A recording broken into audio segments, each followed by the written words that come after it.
Today we're going to be talking about the movie Oculus. Oculus is a movie that I liked ever since it came out, but as a dumb teenager, I buried my opinion under self-doubt because a friend of mine said that she thought it was stupid. Which means, obviously, I'm uncultured swine for liking it in the first place. Wrong. I am now a horror thriller expertise lady, so my opinion is valid.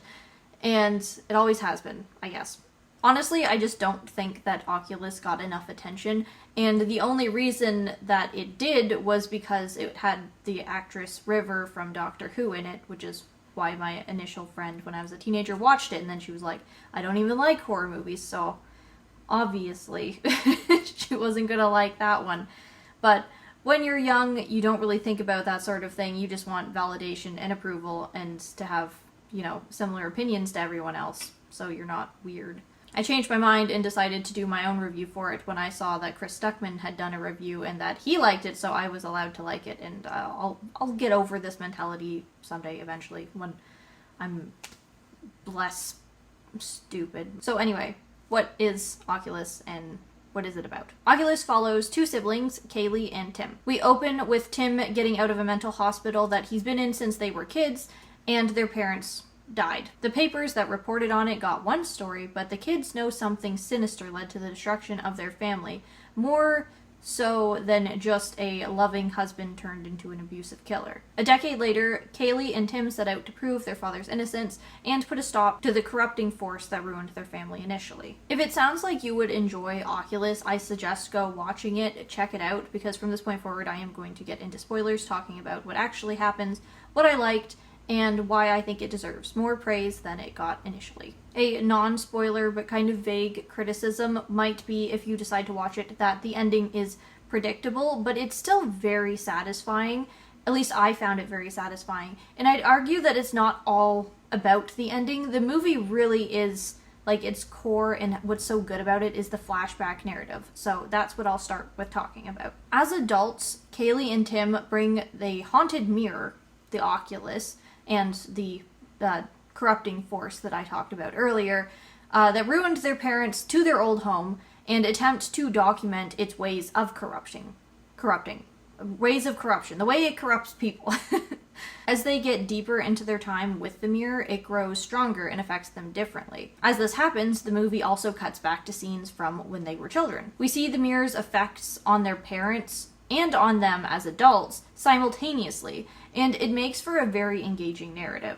As they struggle with manipulation and visions in real time, where we have to question with them what's real and what's not, we also get to see what they saw as kids, which was an objective look at the same thing taking their parents over. The parallel stories complement each other, and Oculus outperforms most other movies in their use of flashbacks. Movies tend to kind of fuck up in the flashback department, at least when it's action movies or horror movies. I'd say movies that are strictly driven by real-time non-fiction narratives, it's not such a problem, but they kind of jump the gun when it's fictional, and the flashbacks give a little bit too much away. We flashback in Oculus to the main characters going through the same dangerous or spooky shit.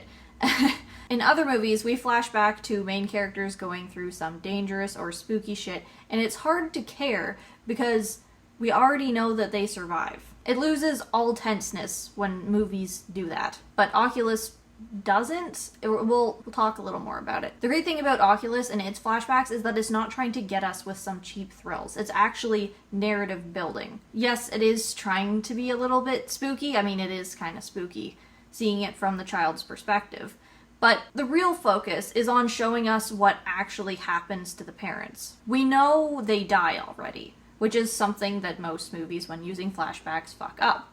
We know that things get fucked up, but we're hooked on seeing just how fucked up, what actually happened. It's kind of a morbid fascination that it plays with. But since the flashbacks are lined up with the real-time characters, we're also getting glimpses of what they're dealing with from another perspective. We can sort of see what's going to happen, but we also have to guess exactly how it's going to happen. Another thing that Oculus excelled at was the way it handled its exposition. We are introduced to the story with Tim coming out of therapy. He's all but sworn off his childhood experience as trauma-induced hallucinations, and he's ready to rejoin the normal world. Unlike Tim, Kaylee leaned into the experience over the time that they were separated. She spent years researching and hunting down the Oculus to take revenge. When she introduces Tim to the scheme, not only is he understandably opposed to the very idea that it's haunted, because he's already overcome this mentally, which makes him the perfect natural force of skepticism that all horror movies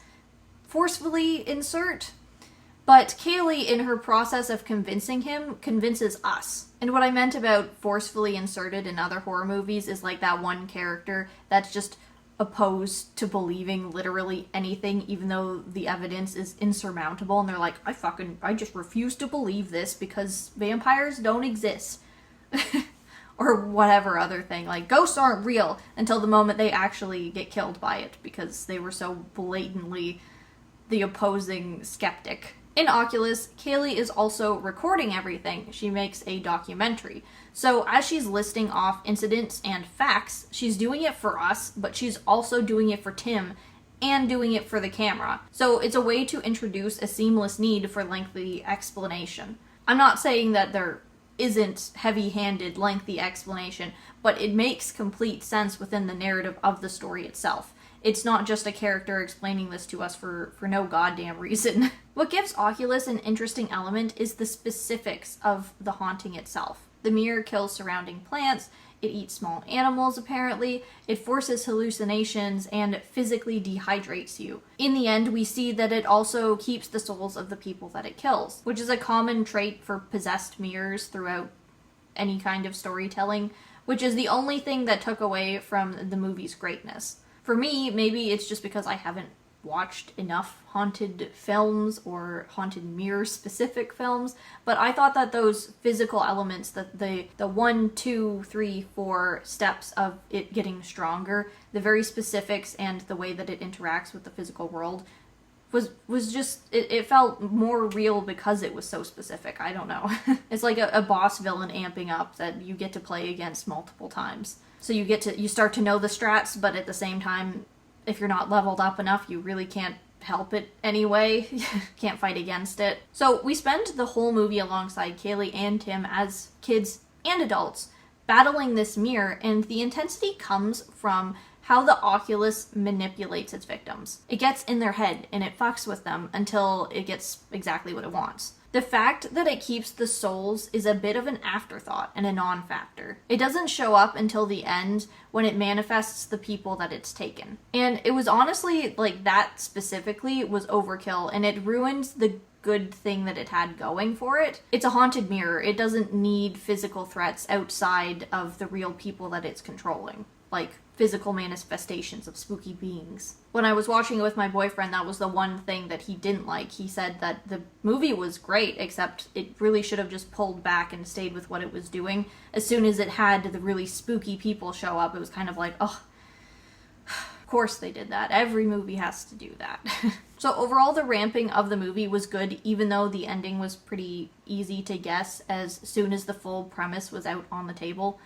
It wasn't a bad ending, it was just obvious, and it gets some points off for that. That said, that the ending symmetry, the imagery and the symmetry of the narratives throughout the entire thing and the timelines was really, really satisfying. With, like, the tiniest, like, the minorest shortcomings, I'm going to give Oculus a 4 out of 5 stars on our chart of stars, which means that it was entirely above average.